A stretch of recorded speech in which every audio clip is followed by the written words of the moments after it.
The rain had been falling for 3 days straight when I finally dragged the extension ladder out of the garage.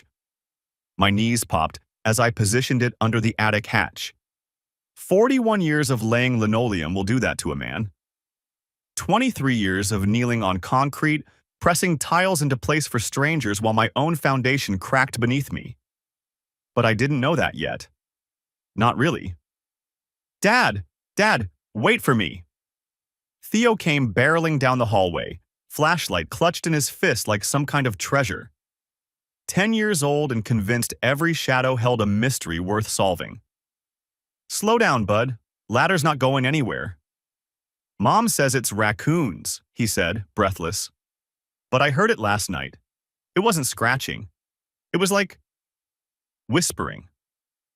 I ruffled his hair. Raccoons don't whisper. That's what I told her.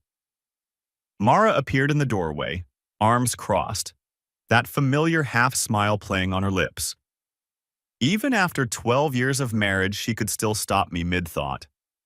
Dark hair pulled back, flour dusted on her apron from the bread she'd been kneading. You're really going up there? It's probably just the old insulation settling. Been putting it off for months. Theo and I are going to map it out. Right, buddy? Ghost hunt. Theo pumped his fist. Mara laughed. Just don't bring down any actual ghosts. I've got a shop to run tomorrow. Her florist shop. Petals and stems. 3 years running now. Her dream, she'd called it. I'd taken extra jobs in Albany to help fund the startup, driving an hour each way while she built something beautiful. I was proud of her. God help me, I was so proud.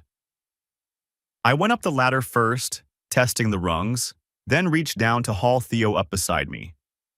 The attic smelled like dust and old wood, that particular mustiness of a house built in the 1890s. We'd bought this Victorian as newlyweds, seduced by the real estate agent's promise of endless potential. 15 years later, we'd fixed maybe a quarter of what needed fixing. Theo swept his flashlight across the space. Trunks of old clothes, Mara's college sketchbooks, edges yellowed like dried petals. A box of my father's tools I couldn't bring myself to sort through. Over here, Dad. The floor's weird. I followed the beam to a spot near the eaves where a floorboard had warped, lifting slightly from its neighbors. Theo was right. Something had disturbed it recently. Fresh scratches in the dust. Stand back, bud. I worked my fingers under the edge and pulled. The board came up with a groan, and something tumbled out, clattering against the exposed joists. A phone. Not our kind of phone. A cheap burner, the kind you buy at gas stations with prepaid minutes. The screen was spiderwebbed with cracks, battery corroded at the edges. But when I tilted it toward Theo's flashlight, the wallpaper image made my chest seize. Mara. Younger, maybe 29. Radiant in that way she'd been before the shop stress and the sleepless nights. Her head was tilted against a man's shoulder, her smile wide and unguarded. The kind of smile I hadn't seen in years. The man wasn't me. He had a thick beard, darker than mine, no gray. Strong jaw, eyes crinkled with laughter. The timestamp read, "Delivery run, last week." What is it, Dad? Is it treasure? My mouth had gone dry. Old phone, bud. Probably from the people who lived here before. Can I see? Nothing interesting. Come on, let's check the other corners. I slid it into my pocket before he could argue. My heart was slamming against my ribs like a mallet dropped on tile. Had to be a mistake.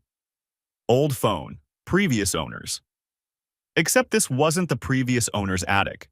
We'd cleaned it out ourselves when we moved in. And that was Mara's face. That was her college ring on her finger, the one she still wore on her right hand. We spent another 20 minutes up there, Theo chattering about imaginary spirits while I made appropriate noises. Found a family of dead mice near the insulation. No ghosts, no raccoons. Just a phone that shouldn't exist. That night, over meatloaf and mashed potatoes, I tested the waters. Attic's pretty quiet now. Think I fixed whatever was making that noise. Mara didn't look up from cutting Theo's meat. Probably just the wood settling. These old houses, you know.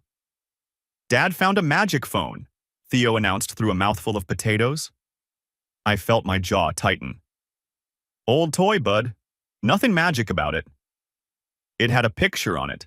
Eat your vegetables. Sharper than I intended. Theo's face crumpled slightly and guilt twisted in my gut. Sorry, buddy. Just tired. Long day. Mara glanced at me, something flickering behind her eyes. Concern? Fear? I couldn't tell anymore. You okay? You seem tense. Fine, just thinking about the Henderson job tomorrow. They want the whole kitchen done by Friday. She nodded, returning to her plate. Vic's been running me ragged too. His delivery routes are completely chaotic. I never know when supplies are coming in. Victor Reyes, her wholesale supplier. 40 years old, built like he'd spent his 20s hauling produce, with a laugh that filled whatever room he was in. I'd met him at a few of our summer barbecues. Nice enough guy. Great with Theo. Always let him honk the horn on his delivery van. Maybe you should invite him over sometime. Theo loves his van stories. Something shifted in her posture. Almost imperceptible, but I'd spent 20 years reading people's foundations. You learn to spot the cracks. He's a busy man, she said. Always on the road. After dinner, I helped Theo with his bath, read him 2 chapters of his current obsession, some detective series about a kid solving neighborhood mysteries, and kissed him goodnight. Dad, is the magic phone really just a toy? I smoothed the blanket over his chest. Yeah, bud, nothing special. Okay, he yawned, eyes already drooping. I'm gonna dream about finding real treasure. You do that. I waited until his breathing slowed, then slipped down to the garage with the phone tucked in my jacket. The battery was corroded, but an old charging cable and some careful scraping brought it back to life. The screen flickered, died, flickered again, then lit up with a cascade of notifications, texts, dozens of them. I scrolled with trembling fingers. Attic's our greenhouse. Theo at Scouts till 7? Miss you. When can I taste you again? Delivery successful. You're incredible. The contact was listed simply as V. I clicked into the photo album. Mara in a motel room I didn't recognize. The sign visible through the window said, Riverside Inn, Poughkeepsie. She was wearing the silk robe I'd bought her for our 10th anniversary, the one she said she'd lost. The timestamp, March 2023, 8 months ago. I did the math. March. I'd been working double shifts on a flooded apartment complex in Albany. Coming home exhausted, too tired for anything but a kiss on her forehead and collapse into bed. She'd been so understanding. Rest, baby. The shop's wearing me out too. We're both running on empty. I scrolled further. Voicemails. Vic's voice, gravel, and honey. Your petals bloom for me, Mar. Nobody else gets to see you like this. Deep cuts tonight? I didn't know what deep cuts meant. I didn't want to know. I sat in my truck in the dark garage for an hour, phone clutched in my hands trying to reconstruct my marriage, looking for signs I'd missed. The late nights at the shop, the supplier mixers I'd skipped because of work conflicts, the way she'd started buying new lingerie. Just trying to feel good about myself, that's all. I'd believed every word, trusted her completely, brought her coffee in bed on Sunday mornings and rubbed her shoulders when the shop stress got heavy, covered her shifts when she needed breaks, told Theo how lucky we were to have such a hard-working mom. I pulled up the calendar app on the burner, appointments marked with a little flower emoji. V Greenhouse, 3 p.m. That was tomorrow, during Theo's art class. At 2:45 the next day, I parked my truck 2 blocks from the floral warehouse on Route 28. The rain had finally stopped, leaving the world gray and dripping. I shouldn't be here. I had a job to finish, subflooring that needed prep work before the Henderson deadline. but my hands had steered the wheel before my brain could object. Mara's car pulled into the warehouse lot at 2:58. Vic's van was already there, white panels, Reyes Wholesale Botanicals, stenciled on the side in green script. I'd seen that van in our driveway 100 times. Theo running out to greet it, Mara laughing at something Vic said while I waved from the porch. She got out of her car and walked toward the van. Not hurrying, but not casual either. The walk of someone who knew exactly where she was going. Vic emerged from the driver's side. They stood 3 feet apart, talking. Then 2 feet. Then his hand was on her hip, and she was leaning into him, and he was brushing hair from her face with a tenderness that made my stomach lurch. They disappeared into the warehouse together. I sat in my truck for 45 minutes, hands on the wheel, knuckles white. When they emerged, Mara's blouse was untucked. She was laughing at something he said, that wide, unguarded laugh I'd seen in the phone photo. The laugh I hadn't heard directed at me in years. Vic kissed her forehead, right there, in broad daylight, in a public parking lot, and she cupped his face with both hands before walking back to her car. I drove home in silence. Picked up Theo from art class, made small talk with the other parents. Smiled when he showed me his painting of a flower garden. "Mom's gonna love this," he said. "Yeah, bud, she will." I didn't sleep that night. Lay there in the dark next to her, listening to her breathing, trying to reconcile the woman beside me with the woman in that parking lot. Every time I closed my eyes, I saw his hand on her hip, her face tilting toward his. At 3 a.m., I got up and made coffee, sat at the kitchen table with the burner phone, scrolling through 8 months of betrayal. The texts painted a picture I couldn't unsee. They had pet names for each other. My wild rose. Your thunder. She sent him photos I'd thought were for me. That red dress from our anniversary dinner. She'd texted it to him first with, "Tonight, if you can get away." But what gutted me most were the ordinary messages. Not the heated ones, but the mundane. Theo made honor roll. Wish you could have been there to celebrate. Working late again. House feels empty. Can't wait to see you. You make everything bearable. She'd been building a whole other life. A parallel relationship where she was understood, where she was seen, where she wasn't just someone's mother or someone's wife. And I'd been too busy laying other people's floors to notice mine was rotting. I looked up Nora Hale. She'd been recommended by a guy I worked with, Jimmy Esposito, who'd gone through his own divorce 2 years back. Not flashy, Jimmy had said. Not the type to go through your dirty laundry looking for extra charges. Just gets the facts and gets out. Nora answered on the 3rd ring. Mid-50s from the sound of her voice, no nonsense. "Mr. Kane, Jimmy mentioned you might call." My voice cracked. I cleared my throat. "I need documentation for a divorce filing. I need to know everything." "Tell me what you know so far." I told her about the phone, the texts, the photos, the warehouse. "How long do you think this has been going on?" "The timestamps go back at least 8 months. Could be longer." "And you have the phone in your possession?" "Yes." "Good. New York's an equitable distribution state, Mr. Kane. The affair itself won't directly impact asset division, but if there's evidence of dissipation, money spent on the affair rather than the marriage, that's a different story." "What do you mean?" "Hotels, gifts, travel. If your wife's been funneling marital funds into this relationship, that's recoverable. And it doesn't hurt your custody position either." Custody.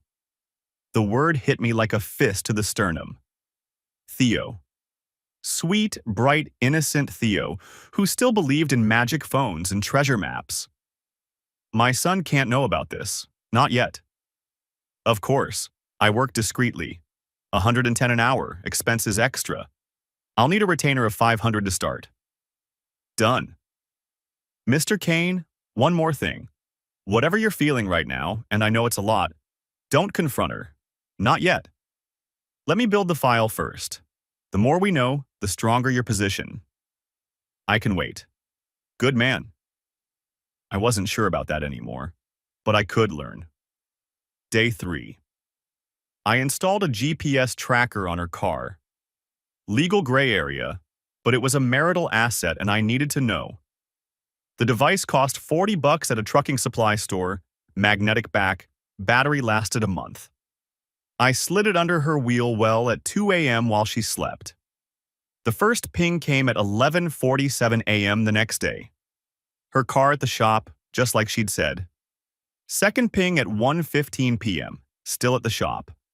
Third ping at 3:22 p.m., a residential address in Poughkeepsie. A quick search showed it was registered to Victor Reyes. His house. She was at his house while I was grouting tile in Albany, and Theo was at after-school care. I pulled up Google Street View. A tidy colonial with green shutters, rose bushes along the front walk. There was a kid's bicycle on the porch. I'd forgotten Vic had a daughter from his first marriage. Weekend custody, he'd mentioned at one of our barbecues. The daughter was probably at school. The house was empty except for 2 people who had no business being there. I drove home that night and cooked dinner like nothing was wrong, helped Theo with his math homework, watched a movie with Mara curled against my side, her hand on my chest, probably still warm from touching him. "You okay?" she asked.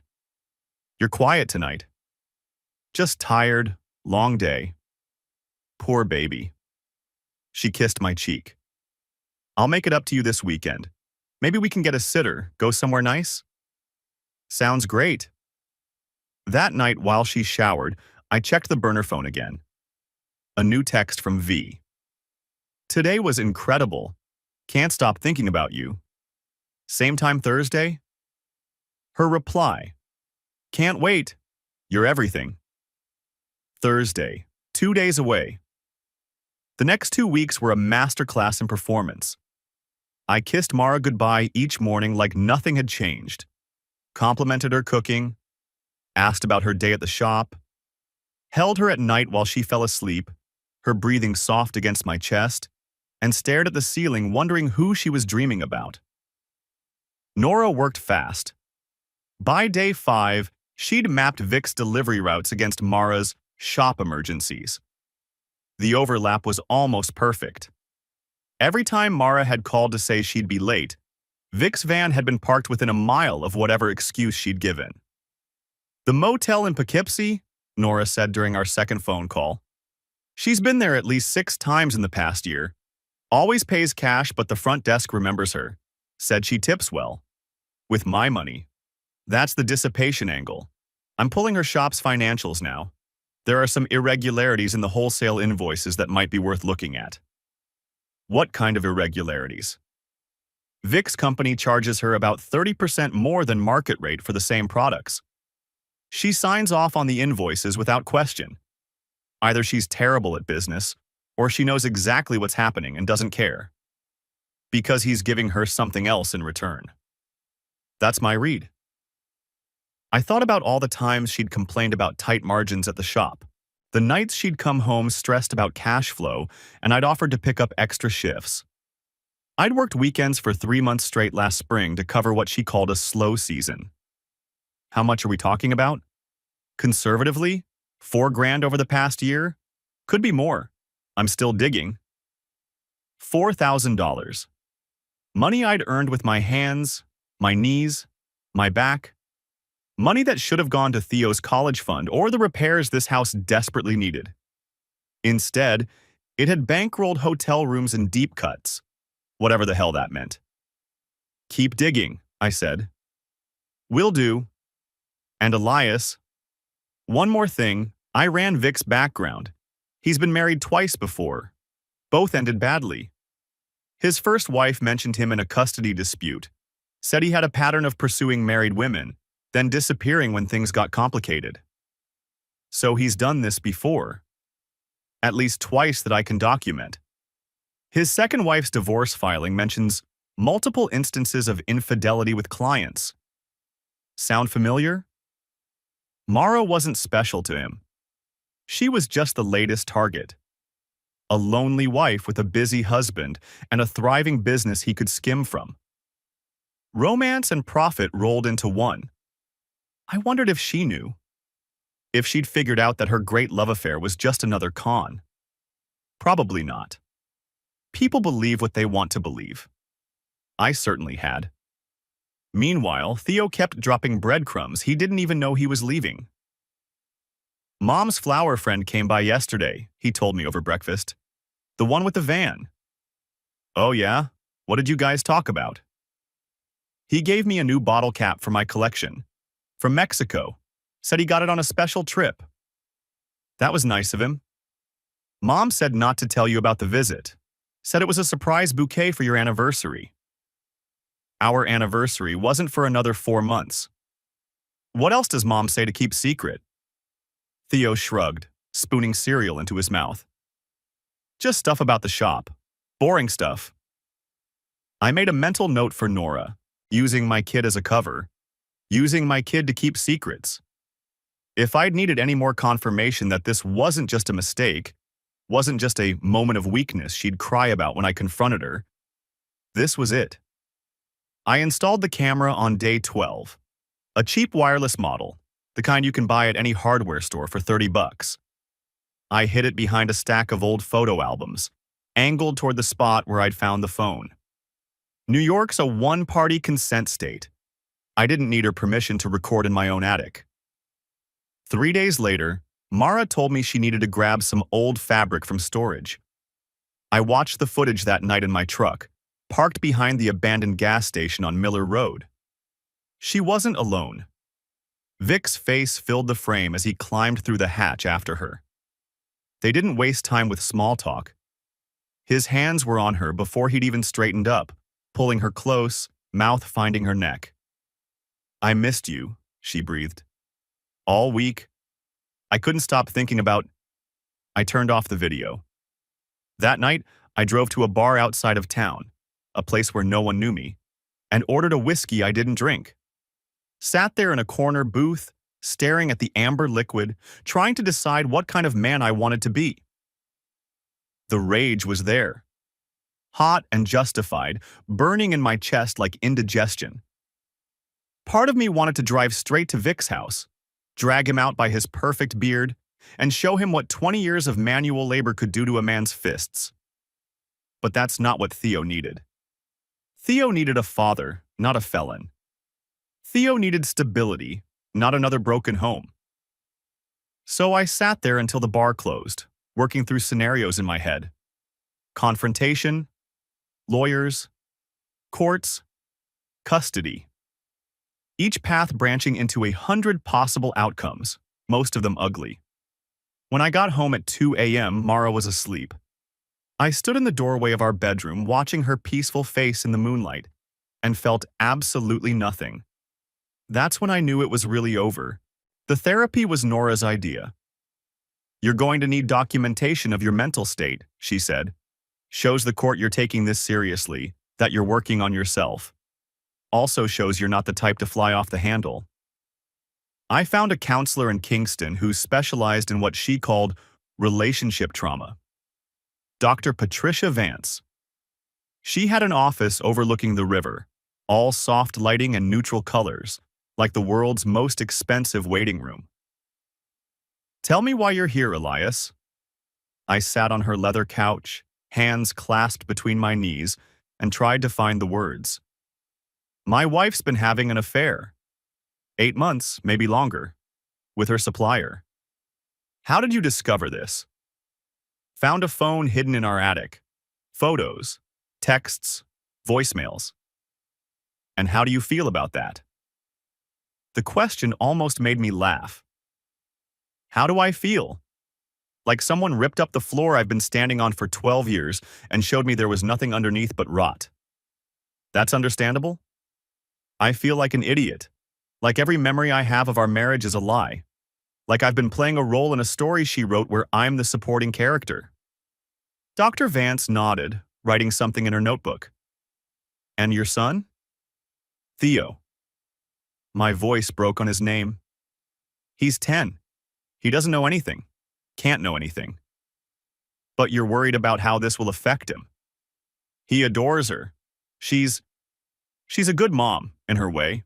Attentive, involved. But she's been using him as a cover for her appointments. Telling him to keep secrets from me. That's concerning. I'm going to file for divorce. I want primary custody. Dr. Vance set down her pen. Elias, I need to ask you something important. What do you want out of this? Beyond the custody, beyond the divorce. What does resolution look like for you? I stared out the window at the river. A barge was moving slowly downstream, loaded with gravel. I want my son to know the truth. Not now, not in detail. But someday, I want him to understand that I tried, that I built something real, even if she didn't. And I want, yes? I want her to feel it, what she did to us. I want her to understand what she destroyed. That sounds like revenge. Maybe it is. Is that wrong? Dr. Vance considered for a moment. Wanting accountability isn't wrong. Acting on it in destructive ways, that's where it becomes a problem. The question is whether you can pursue justice without becoming someone you don't recognize.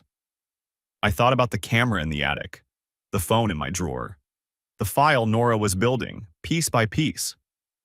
I can be patient, I said. I've laid floors for 20 years. You learn to measure twice, cut once, and seal forever. Something like that.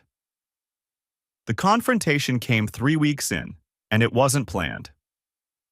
Mara had been distant all day. Short answers, avoided eye contact, locked herself in the bathroom for 20 minutes after dinner. I'd chalked it up to the mounting pressure of what was coming, the weight of secrets she didn't know I shared. Then Theo came to me with a picture. Dad, I drew this at art class. Mrs. Patterson said I should give it to Mom, but I want to show you first. It was a garden. Bright flowers, green grass, a blue sky. In the center stood 3 figures, a tall man, a woman, and a boy between them. But off to the side, partially hidden by a rose bush, was a 4th figure. A man with a dark beard, standing next to what was clearly meant to be a van. Who's that, buddy? Mom's secret Voss. That's what Mrs. Patterson called him when she saw the picture. She asked who he was. What did you tell her? The flower man. Mom's special friend. The one who brings the pretty stems and makes her laugh. I felt something cold settle in my chest. Makes her laugh? Yeah, when he comes to the shop. She laughs different with him, loud and, I don't know, different. Different how? Theo scrunched his face, thinking, like when you watch a really good movie and there's a funny part. Not the normal laugh, the real one. The real one. My 10-year-old had noticed what I'd missed for months. The real laugh. The one she used to give me, back when we were newlyweds in this creaky old house before life ground us down into routine and obligation. I smoothed the paper flat on my knee. Theo, has Mom ever asked you to keep things secret from me? About the flower man? His face crumpled with guilt. She said it was a surprise for your anniversary. I wasn't supposed to say anything about the visits. How many visits, bud? I don't know. A lot. He comes when you're at work. Sometimes I'm at Scouts and I come home and the van's leaving. Does he stay long? Couple hours, usually. Mom says they're doing inventory. But one time I came home early because practice got canceled, and they were in her office with the door closed. She got really mad when I knocked. Said I should have called first. My throat tightened. What happened after that? She took me for ice cream, said she was sorry for yelling. Asked me not to mention it to you because it would spoil the surprise. Ice cream. A bribe. She'd literally bribed our son to keep her affair secret. I pulled him into a hug, pressing my face into his hair so he wouldn't see my expression. You didn't do anything wrong, buddy. You understand? None of this is your fault. Dad, is Mom okay? She's been acting weird. She's just stressed about the shop. Everything's gonna be fine. The lie tasted like ash in my mouth. I found her in the kitchen afterward, wiping down counters that were already clean. Classic avoidance behavior. Hey, can we talk? She didn't turn around. About what? Theo drew an interesting picture today. Had a secret vase in it. Said Mom's special friend comes by when I'm at work. Her hand stilled on the counter. He said the flower man makes you laugh different. Loud. Like you used to laugh with me. Elias, what are you… The phone, Mara. From the rafters. 8 months of texts. The motel in Poughkeepsie with the nice riverside view. She turned then, face draining of color. You went through my things? Your things? I found that phone hidden in our attic. In our house. Our marriage. Our life. It's not… You don't understand. Don't. My voice was steady, and that surprised me. I'd expected rage, tears, something volcanic. Instead, there was just this cold, clear certainty. I understand perfectly. You've been sleeping with Vic for almost a year, using our son as cover, telling him to keep secrets from his father. What I don't understand is why I didn't see it sooner. Her mouth opened, closed, opened again. The masterful liar, suddenly out of words. The supplier mixers I skipped because of work? The late nights at the shop? The new lingerie that was just for you? Elias, please. I was going to tell you. I was looking for the right time. Right time for what? To blow up our family? There's never a right time for that, Mara. She was crying now, tears streaking mascara down her cheeks. It just happened. I didn't plan it. We were working together, and he understood what I was going through. What you were going through? What exactly have you been going through that I didn't know about? I've been here, every day, working my body to dust to pay for your dream, covering for you when you needed a break, raising our son while you were… I couldn't finish the sentence. He made me feel seen, she whispered. Like I wasn't just a mom or a wife or a florist. Like I was still… me. You could have told me that. We could have worked on it. Gone to counseling, taken a vacation, anything. Instead, you hid a phone in our attic and used our kid as a lookout. So what? You're just gonna throw away 12 years? I'm not throwing away anything. You did that. I'm just cleaning up the mess. You don't understand what it was like. She grabbed my arm. Being invisible in my own house. You'd come home exhausted, barely say 2 words, fall asleep on the couch. When's the last time you planned a date? Bought me flowers? Made me feel like I mattered? Flowers. I laughed, but there was no humor in it. Your entire business is flowers, Mara. I thought you got enough of those. And I was tired because I was working double shifts so you could chase your dream. Remember that? The shop you just had to open? The startup costs that put us in debt for 3 years? That's not fair. None of this is fair. Life isn't fair. But there's a difference between being unhappy and being a liar. You could have come to me, said Elias. I'm miserable. We need to fix this. Instead, you found someone else and made our son your accomplice. I was afraid you wouldn't care. Then you didn't know me at all. She slumped against the counter, mascara streaked, shoulders shaking. Part of me, a very small part, wanted to comfort her. Old habits. 12 years of reaching for her when she cried. I stayed where I was. What are you going to do? I pulled the separation papers from my jacket pocket. Nora had prepared them a week ago, just waiting for the right moment. I've already done it. 30-day notice. You'll be served officially tomorrow, but I wanted you to hear it from me first. She stared at the papers like they were a snake coiled on our kitchen table. Elias, please. We can fix this. Counseling. Whatever you need. I'll never see him again. It's too late for that. Theo. Theo stays with me. You can fight it if you want, but I've got a file that'll make any judge think twice. 8 months of texts, hotel receipts, A wholesale scam where your boyfriend's been overcharging the shop and pocketing the difference, probably to fund your little rendezvous. Her face went white. What are you talking about? The invoices, Mara. Vic's been charging you double for product and marking it as deep cut discounts. $3,000? Easy. Want to guess where that money went? I watched her process this, watched her realize that her lover had been stealing from her, from us, the whole time they'd been tangled up together. I didn't know, she said. I swear I didn't. Save it for the lawyers. I picked up my keys from the counter. I'm going to go pick up Theo from Scouts. When I get back, I'd appreciate it if you were in a separate room. We can figure out sleeping arrangements later. Elias, I loved you. I really did. That's what makes this so unforgivable. I walked out before she could respond. The next month was war by paperwork.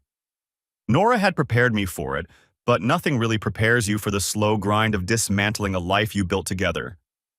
Asset inventories, financial disclosures, custody evaluations with strangers who smiled too much and took too many notes. Mara hired her own attorney, a guy named Fletcher, who wore suspenders and treated every interaction like a negotiation for hostages. His first move was to push for 50-50 custody, which I'd expected. His second was to characterize me as emotionally distant and chronically absent due to work obligations. That's rich, I told Nora, coming from the woman who was sleeping with someone else while I was working overtime to fund her shop. Save the outrage. We'll use it in court. The mandated family therapy was a circus. Dr. Vance moderated while Mara cried and apologized and swore she was a changed woman. I sat in silence, watching her perform, wondering how I'd ever believed a word she said. Elias, do you have anything you'd like to share? Dr. Vance asked. Just that I'm focused on Theo, making sure he gets through this with as little damage as possible. That's admirable. Mara, what about you? I want my family back. She reached for my hand across the couch. I pulled away. That's not on the table.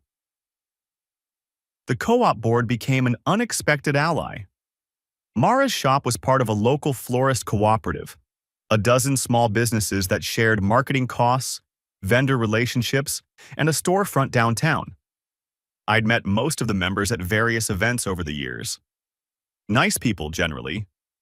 Small-town types who valued community and gossip in equal measure. What I hadn't known was that Mara had an enabler on the board.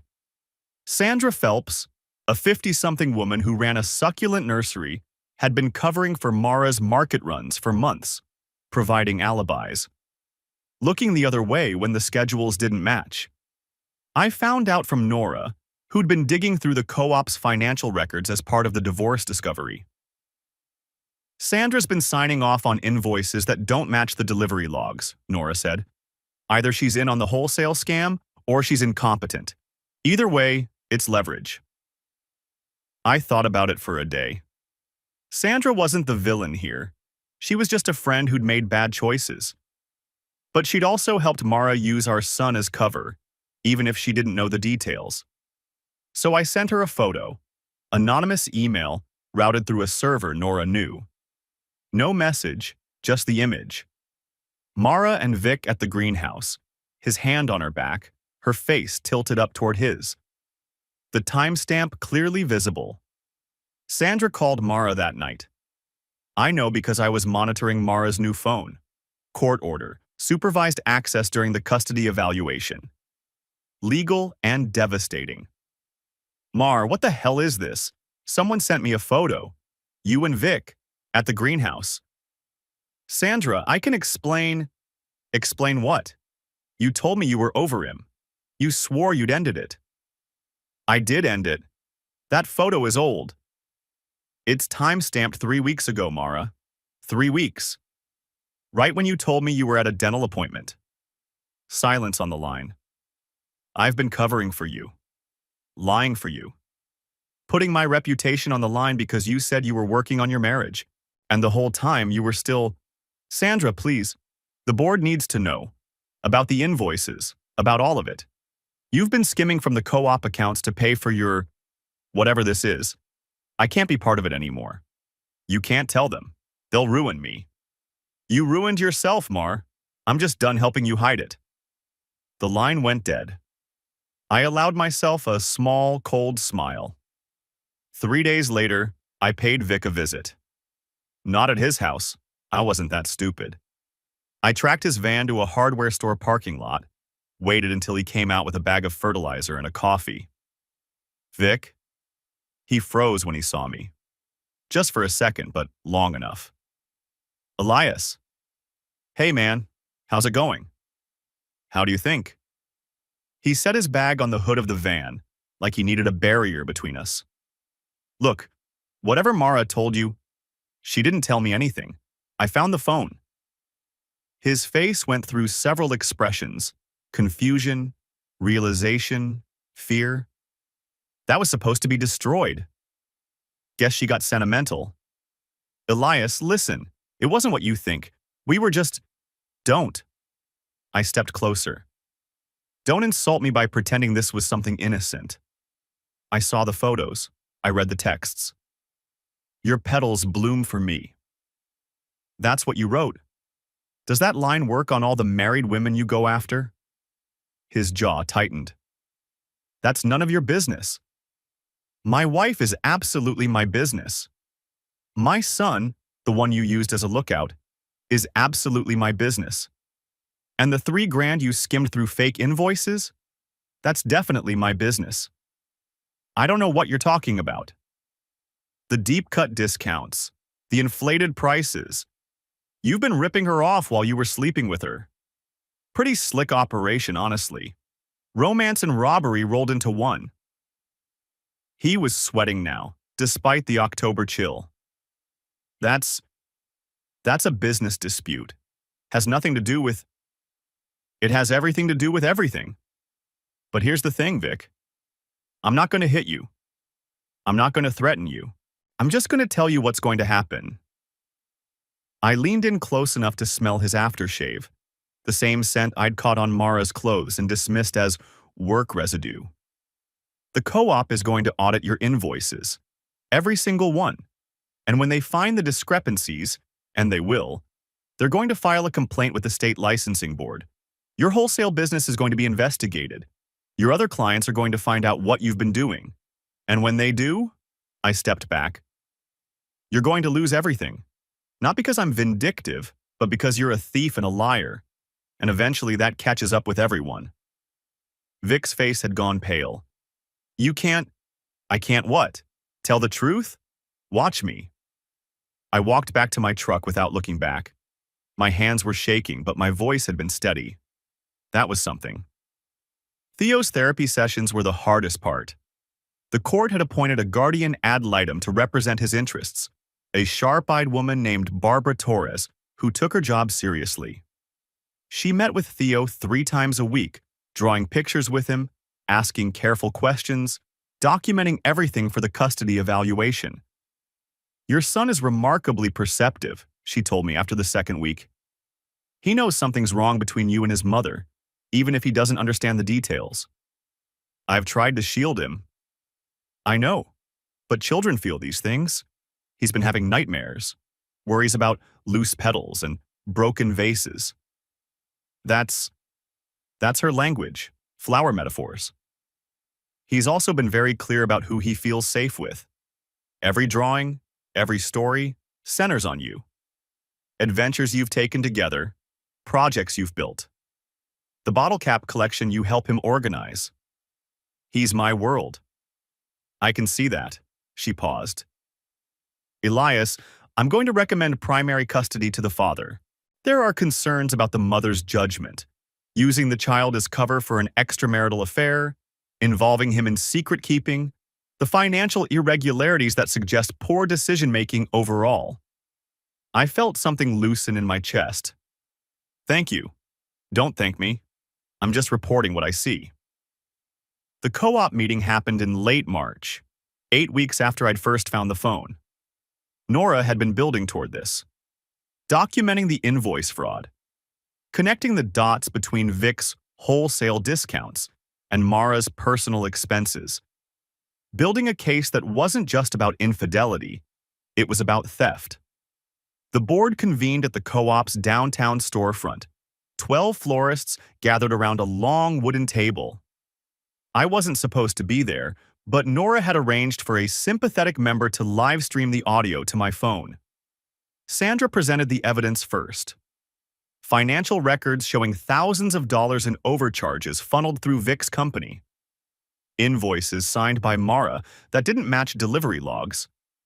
A pattern of deception stretching back almost a year. "This isn't just about money," Sandra said, her voice cracking. "This is about trust. We're a cooperative. We rely on each other. And one of our members has been lying to us, lying to all of us, to cover up an affair with her supplier." A murmur went through the room. I could hear it through my phone speaker. Shock, betrayal, the particular outrage of a small community discovering one of their own wasn't who they thought. "That's a serious accusation," said Harold, who ran the orchid nursery on Route 9. "Do you have proof beyond these invoices?" Sandra hesitated. "I have additional evidence, photos, timestamped." "Show us." I heard the click of Sandra's laptop, the sharp intake of breath from the room. Mara and Vic. The greenhouse. His hand on her back. "That could be innocent," someone said. Probably Donna, Mara's only remaining defender. A friendly gesture. "Look at the timestamp," Sandra replied. "March 15th. Mara told me she was at a dental appointment that day. She asked me to cover her shop hours." Mara tried to defend herself. Blamed Vic for the financial discrepancies. Claimed she'd been manipulated, deceived, taken advantage of. "I was vulnerable," she said. "My marriage was struggling. Vic saw that and he exploited it. I'm a victim here too." Sandra's response was swift. A victim doesn't hide a phone in her attic. A victim doesn't use her child as a lookout. A victim doesn't forge invoices to cover her tracks.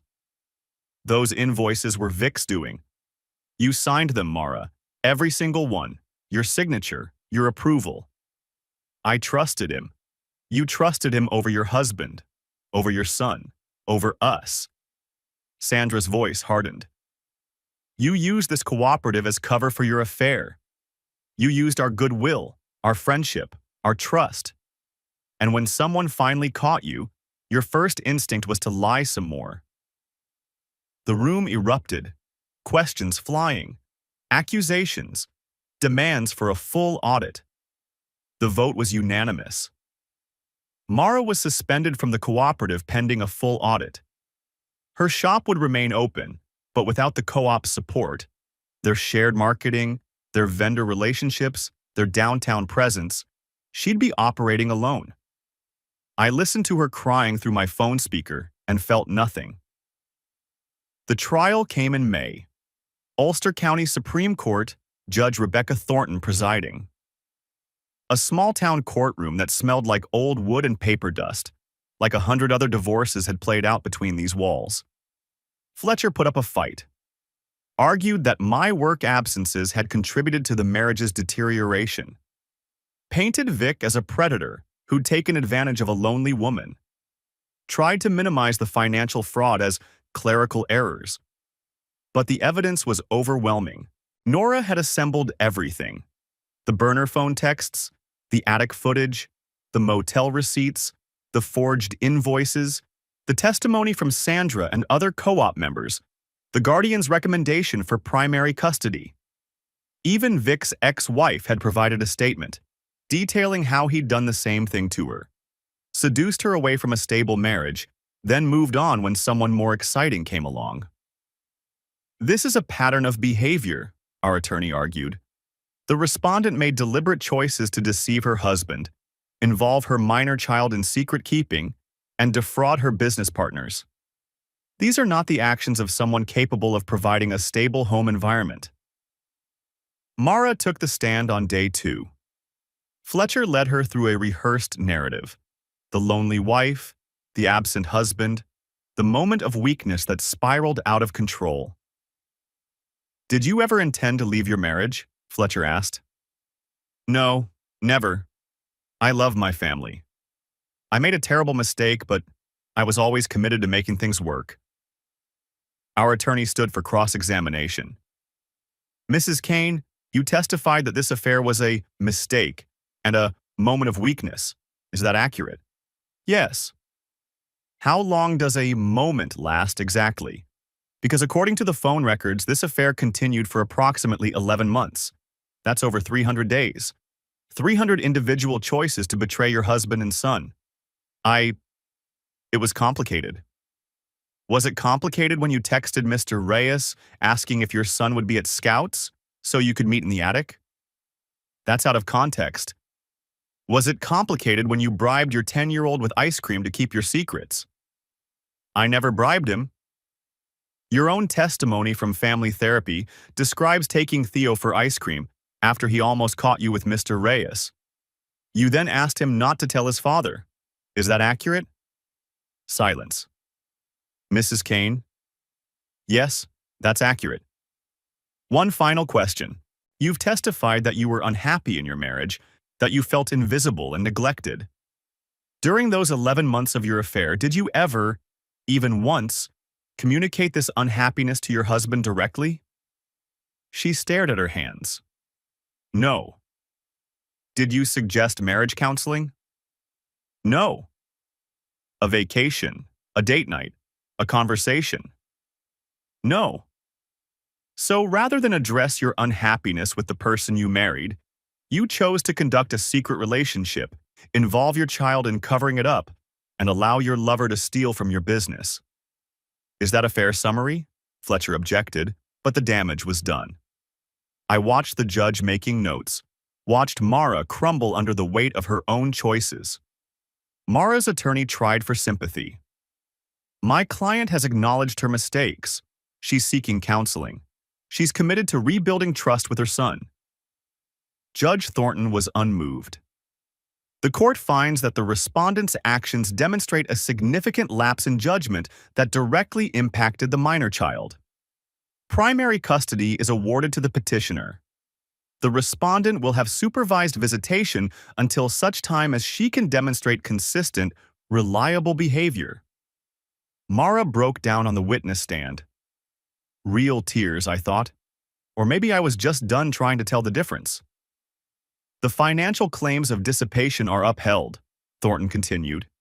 The respondent is ordered to repay the documented marital funds used for extramarital purposes, totaling $4,200.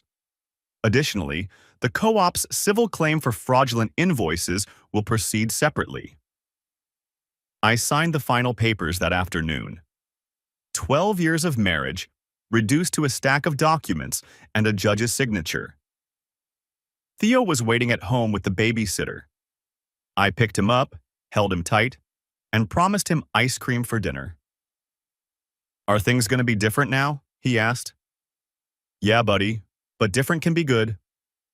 Is Mom okay? I didn't know how to answer that. She's going through some stuff, but she loves you, and you'll still see her. Just different than before. He nodded solemnly, like a little adult. Okay, Dad. I trust you. 3 words. The 3 words Mara had stolen from me. I wasn't going to let anyone steal them from him. The aftermath was quieter than I expected. Mara moved into a small apartment on the other side of town. A 1-bedroom above a dry cleaner, the kind of place people end up when all their other options have collapsed. Her shop limped along without the co-op's support, eventually closing in late summer when she couldn't make rent. I drove past it once after the "going out of business" sign went up. Saw her through the window, packing boxes alone, and kept driving. Vic's wholesale business collapsed under the weight of the fraud investigation. Turns out the invoice scam wasn't limited to Mara's shop. He'd been running the same game with half a dozen clients across the Hudson Valley.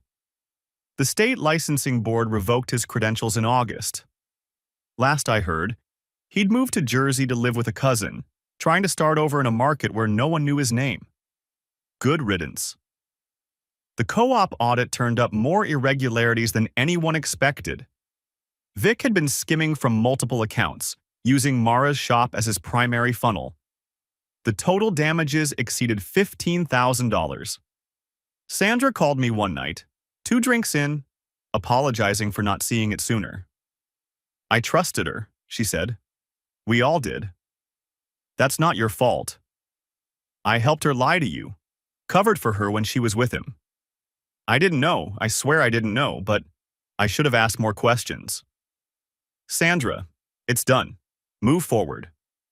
She sniffled. You're a better man than most, Elias Kane. I'm just a man who wanted to protect his kid. I threw myself into work, picked up extra jobs, saved aggressively, paid off the last of the mortgage. The Victorian that had groaned under the weight of our broken marriage became something different. A project. A purpose. I fixed the porch steps Mara had always complained about. Repainted the kitchen in colors Theo picked out. Built a tree house in the backyard that became his new favorite spot for reading detective novels. Theo had good days and bad days.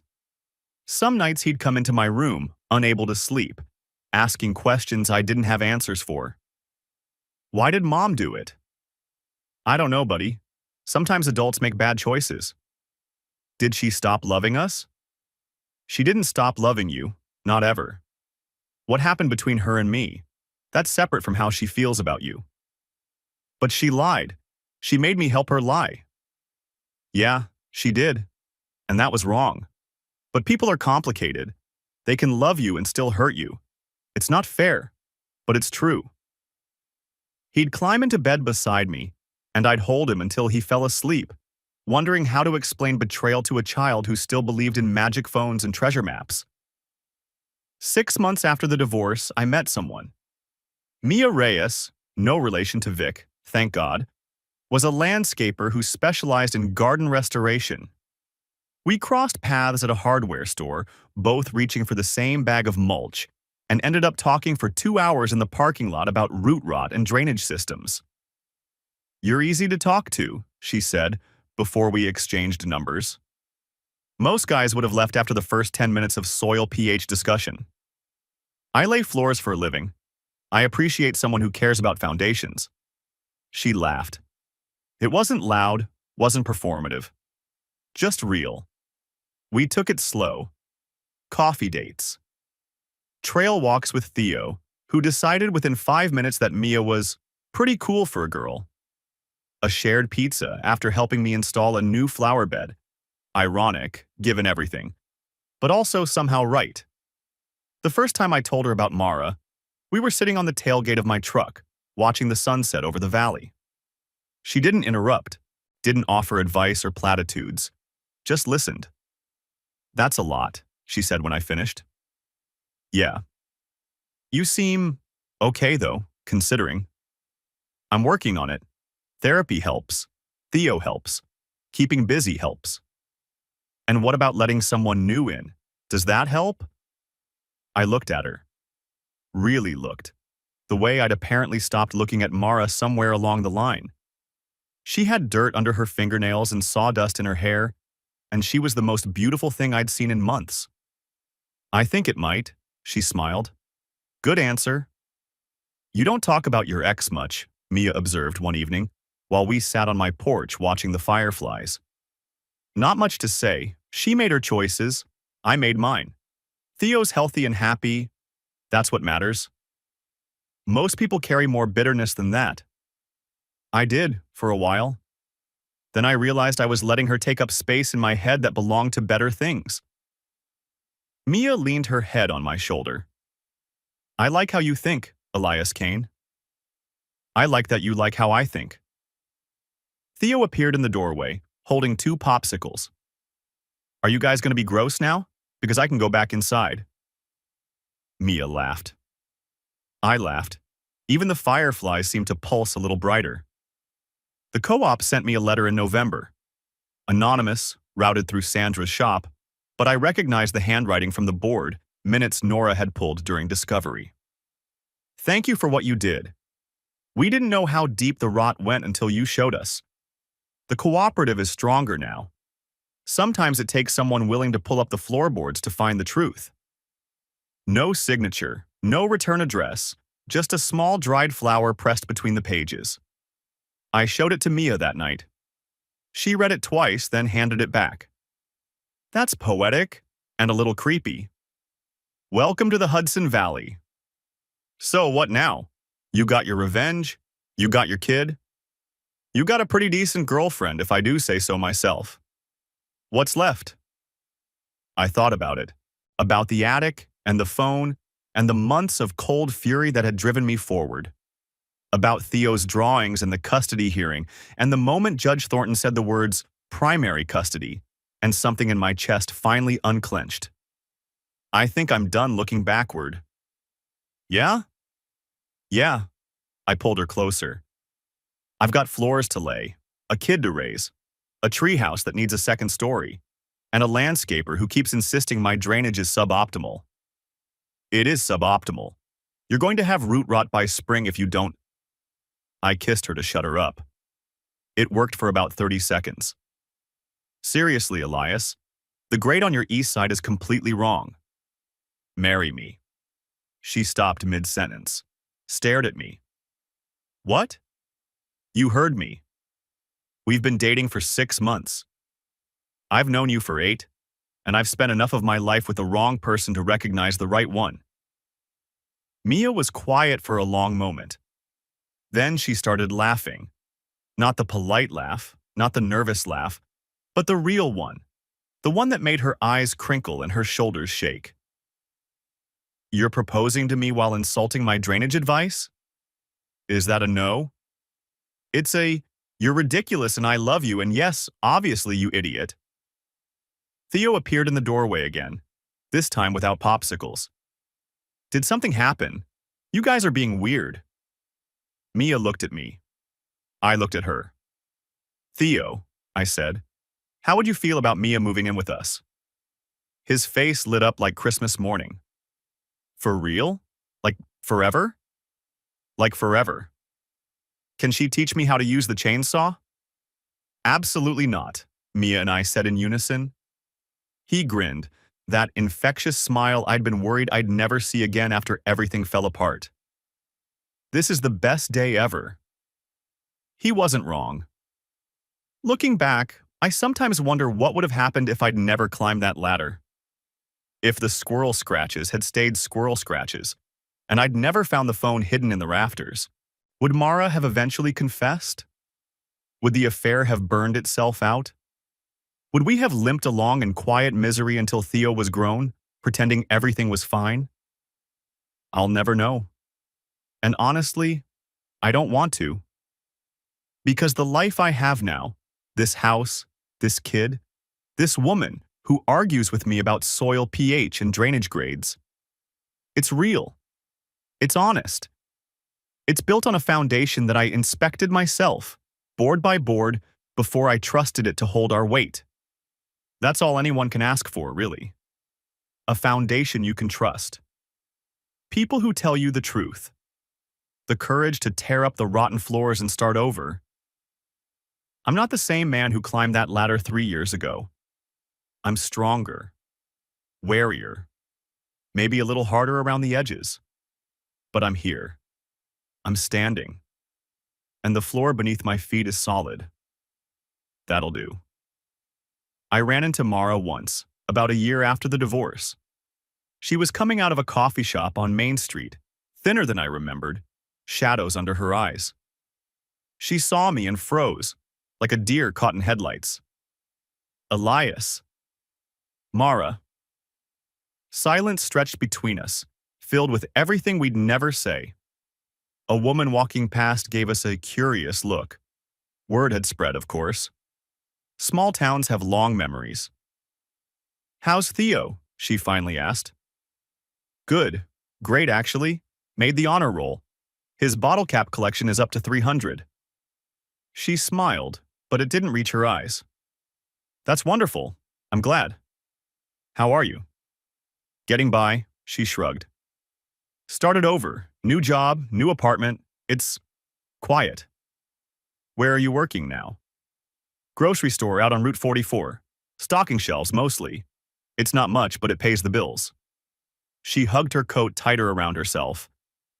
I think about him every day. About what I did to him. To both of you. I didn't know what to say to that. Part of me wanted to gloat, to remind her that she'd earned every bit of that quiet. But a bigger part, the part that remembered loving her once upon a time, just felt tired. Take care of yourself, Mara.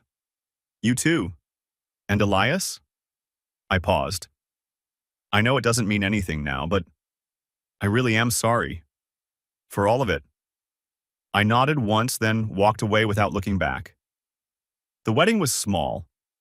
Our backyard, late spring, 50 guests, and a flower arch that Mia designed herself. Theo was my best man, tie crooked, grin enormous, clutching the rings like they were the most important treasure in the world. The vows were simple. We'd both been through complicated, and neither of us wanted that again. I promise to be honest, Mia said, even when it's hard, especially when it's hard. I promise to build things that last, I said. Foundations, not facades. Judge Thornton officiated, turns out she did weddings on the side, and pronounced us married with a small smile that said she remembered exactly who we were and why we were here. The reception was burgers and beer, a live band that mostly played covers, and more dancing than I'd done in 20 years. Theo insisted on leading Mia in what he called the robot waltz, which was exactly as awkward as it sounds. At the end of the night, after the guests had gone and Theo had passed out on the couch clutching a slice of cake, Mia and I sat on the porch and watched the stars. Any regrets? She asked. I thought about the attic, the phone, the year of destruction and rebuilding. One. She looked at me, concerned. I wish I'd met you first. She laughed, soft and warm in the darkness. You met me when you were ready. Yeah? Yeah. Some floors need to be ripped up before you can lay new ones. I couldn't argue with that. 3 years later, Theo's 13 now. Taller than me somehow. Same wide eyes, same treasure-hunting spirit, but with an edge of teenage skepticism that keeps me on my toes. He asked about his mom last week. Real questions, not the surface-level stuff. Did you ever forgive her? We were in the treehouse, second story finished, just like I'd promised. The view stretched across our newly graded backyard, past Mia's garden, out toward the mountains. A hawk circled lazily in the distance. Forgiveness is complicated, I said. I stopped being angry a long time ago. That's not the same as forgiving. What's the difference? Anger takes energy. It's like carrying a heavy bag everywhere you go. Eventually you get tired of it, so you set it down. But setting down the bag doesn't mean you forget what was in it. He chewed on that for a minute. Do you think she's sorry? Really sorry? I think she's sorry it all fell apart. Whether she's sorry for what she did? That's a question for her, not me. He nodded slowly. I remember thinking she was keeping a secret about a surprise bouquet. For your anniversary. I remember that too. I felt so stupid when I found out the truth. Like I should have known. I put my hand on his shoulder. You were 10, bud. It wasn't your job to know. Adults are supposed to protect kids from that kind of thing, not hide behind them. Mom was wrong. Yeah, she was. But you're good now. You and Mia. I looked down at the garden where Mia was wrestling with a new irrigation system, swearing creatively at a stubborn fitting. She caught me watching and flipped me off with a grin. Yeah, I said. We're good. Theo smiled. Then I guess it worked out. Guess it did. He climbed down the ladder first, already yelling something about helping Mia fix the stupid pipe. I stayed for a moment, watching the sun set over the valley, thinking about attics and hidden phones and all the things that break us before they remake us. Then I climbed down and joined my family,